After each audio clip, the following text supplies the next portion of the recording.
विद्यालय के YouTube channel पर स्वागत है। मैं सीपी सिंह आपको गणित विषय पढ़ाऊंगा और आज मैं कक्षा 11 के विद्यार्थियों को गणित विषय के अंतर्गत जो चैप्टर पढ़ाने जा रहे हैं उस चैप्टर का नाम है अनुक्रम तथा श्रेणी, यानी सीक्वेंस एंड सीरीज। देखिए, अनुक्रम होता क्या है या सीक्वेंस कहते किसे हैं, पहले आप इसको समझें। संख्याओं का ऐसा समूह जिसमें संख्याएं किसी निश्चित क्रम में तथा निश्चित नियम के अनुसार व्यवस्थित की गई हो उसे हम अनुक्रम कहते हैं। पुनः समझिए, संख्याओं का ऐसा समूह जिसमें संख्याएं किसी निश्चित क्रम में या निश्चित नियम के अनुसार, देखिए या तो क्रम निश्चित होना चाहिए या किसी नियम को वो फॉलो करती हो, उस क्रम में व्यवस्थित की गई हो, तो इसे हम अनुक्रम कहते हैं, यानी इसे आप इंग्लिश में सीक्वेंस कहते हैं। इसके बाद बात आती है श्रेणी की यानी सीरीज। जैसे मान लीजिए A1, A2, A3 up to n पदों तक एक अनुक्रम दिया हुआ है, तो व्यंजक A1 plus A2 plus A3 plus A4 plus A5 up to AN तक अनुक्रम संगत श्रेणी कहते हैं। उक्त श्रेणी परिमित या अपरिमित होती है। परिमित मतलब जिसको आप काउंट कर सकते हैं, अपरिमित आप जिसको काउंट नहीं कर सकते हैं। यदि दिए गए अनुक्रम में पदों की संख्या सीमित है या सीमित नहीं है। सीमित होती है तो परिमित होता है, सीमित नहीं होती है तो अपरिमित होता है। इसके बाद आती है बात आपके सिलेबस की। तो आपके सिलेबस में आपको दो श्रेणी पढ़नी है, एक है समांतर श्रेणी, एक है गुणोत्तर श्रेणी। देखिए, श्रेणियां वैसे होती हैं चार: समांतर श्रेणी, गुणोत्तर श्रेणी, हरात्मक श्रेणी, विविध श्रेणी। लेकिन चूंकि एनसीईआरटी ने अब आपका सिलेबस कुछ कम कर दिया है, तो उसके अनुसार अब आपको केवल दो ही श्रेणियां पढ़नी है, एक है आपके समांतर श्रेणी और एक है गुणोत्तर श्रेणी। तो आज हम अपने टॉपिक पर आते हैं। इसमें एक्सरसाइज नंबर 9.1 है।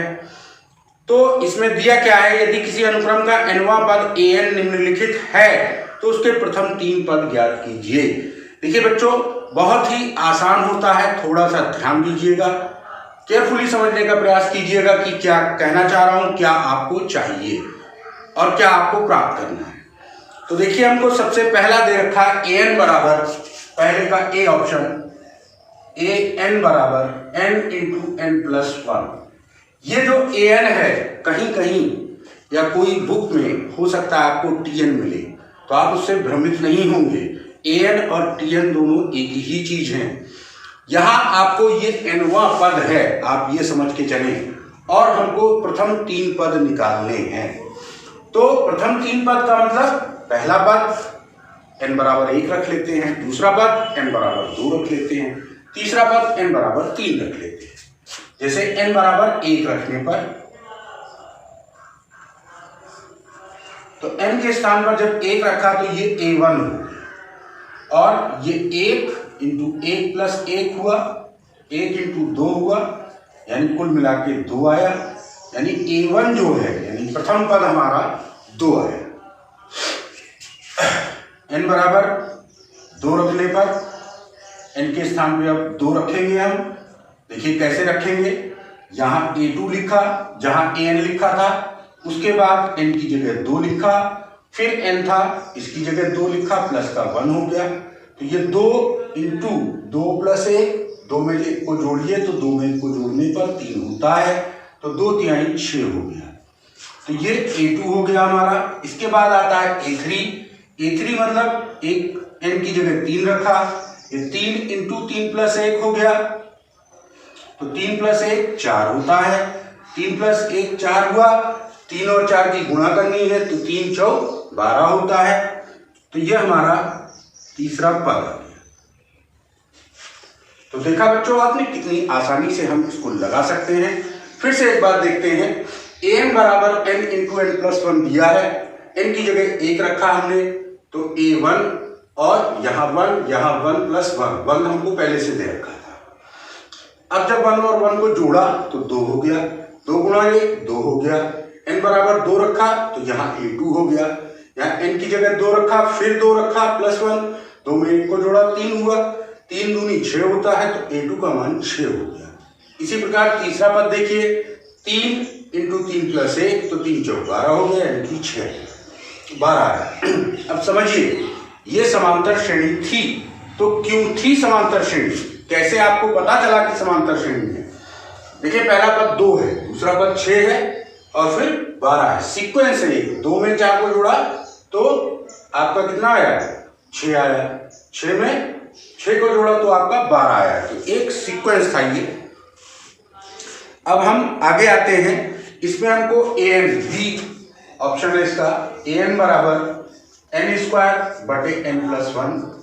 इसका हमको क्या करना है? प्रथम 3 पद ज्ञात करने हैं।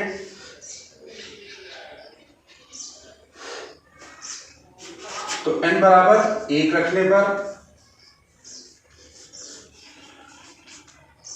a1 1 का स्क्वायर 1 + 1 तो 1/2 a1 1/2 आया।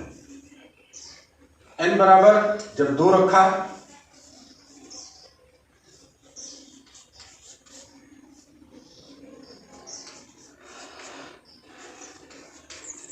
2 का स्क्वायर 2 + 1 2 का स्क्वायर 4, ये 3 हो गया।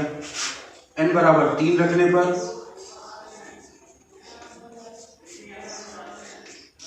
a3 3 का वर्ग 3 + 1 9/4, ये तीसरा।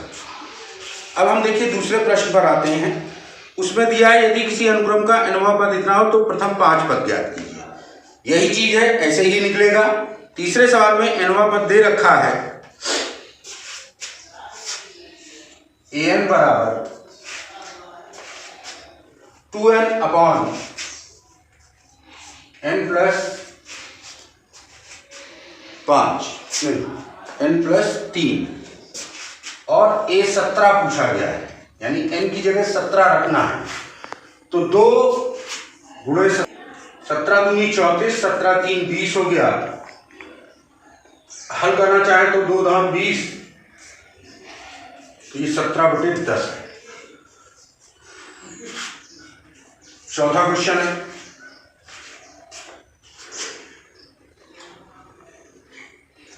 एक अनुक्रम निम्नवत परिभाषित है, प्रत्येक अनुक्रम के प्रथम 3 पद ज्ञात कीजिए। a1 बराबर 1 है, a2 बराबर 2 है।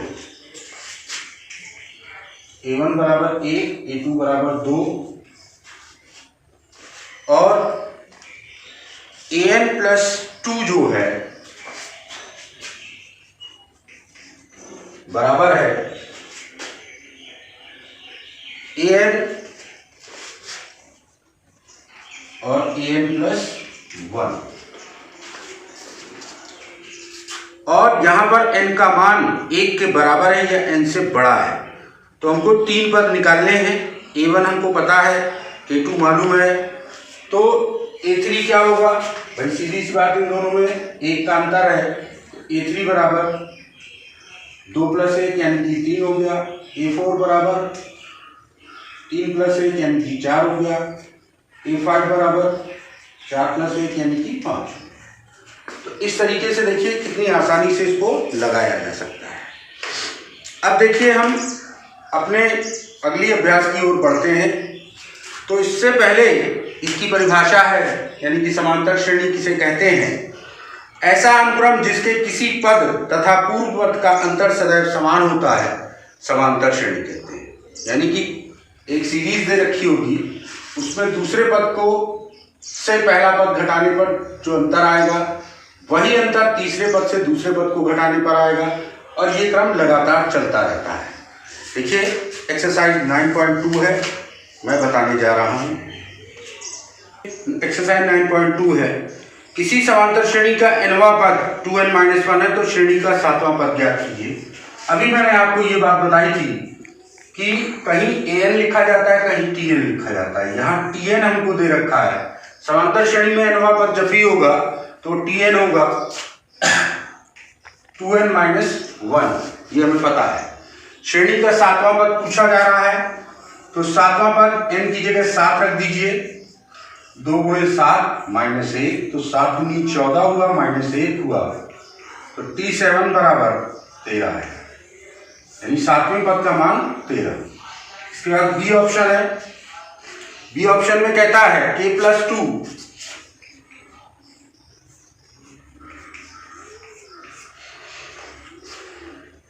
4k माइनस 6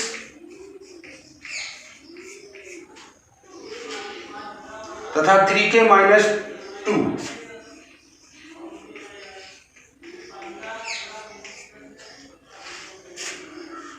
तीन क्रमागत संख्याएं समांतर श्रेणी में हैं तो सिद्ध कीजिए k का मान 3 होगा। वो ये बात कह रहा है कि k plus 2, 4k minus 6, 3k minus 2 समांतर श्रेणी में है। तो जैसा कि परिभाषा में मैंने बताया आपको कि समांतर श्रेणी वह श्रेणी है जिसमें दो क्रमागत पदों को घटाएं तो उनका अंतर सदैव बराबर आता है, समांतर श्रेणी में है। तो उसी का प्रयोग हम करेंगे यहाँ पर, यानी दूसरे पद से पहले पद को घटाएंगे तो जो अंतर आएगा वो बराबर होगा तीसरे पद से दूसरे पद को घटाने पर आने वाले अंतर के। तो 4k minus 6 minus k plus 2, 3k minus 2 minus 4k minus 6। अब देखिए इसको सॉल्व करते हैं, खोलते हैं कोष्टक को। ये 4k हो गया माइनस 6 हो गया। देखिए कोष्टक के बाहर जब कभी भी माइनस होता है तो अंदर का निशान बदल जाता है।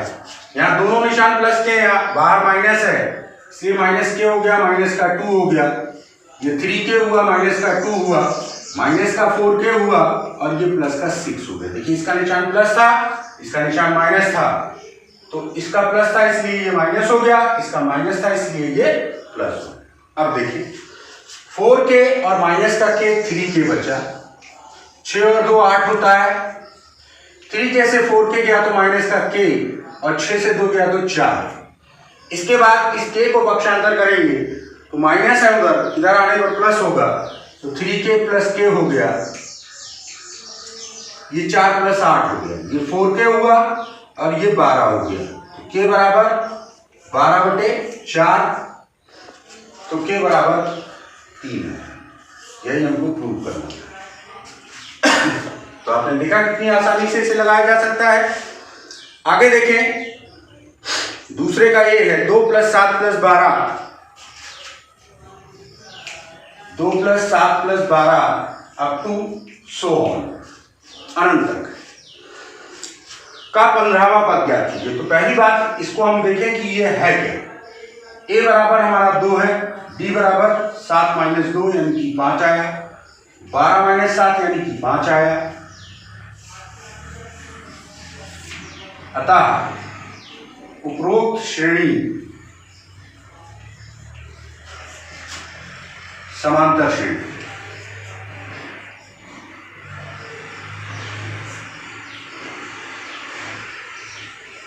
अब जब समांतर श्रेणी है तो हमको जो भी पद निकालना उससे पहले हमको इसको Tn निकालना पड़ेगा।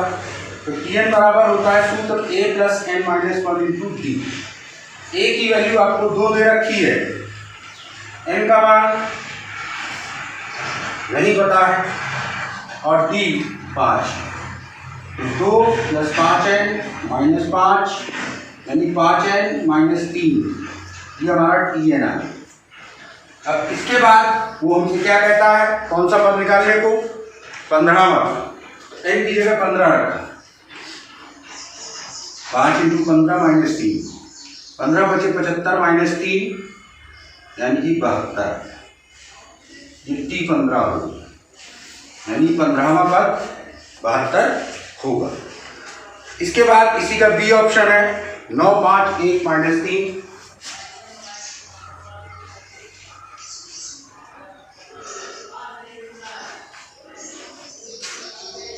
9 5 1 - 3, ये गलत हो गया। इसका आपसे नवा पद पूछा है, तो a बराबर 9 है, d बराबर 5 - 9 यानी -4 हुआ।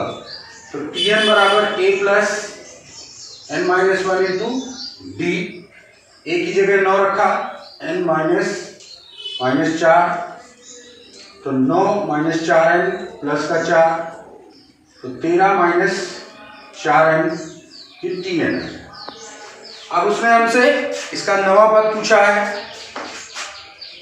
तो 9 13 4 × 9 13 - 36 6 से 3 गया 3, 3 से 1 गया 2, -23 3 आए बराबर, यानी 9 बस -23 है।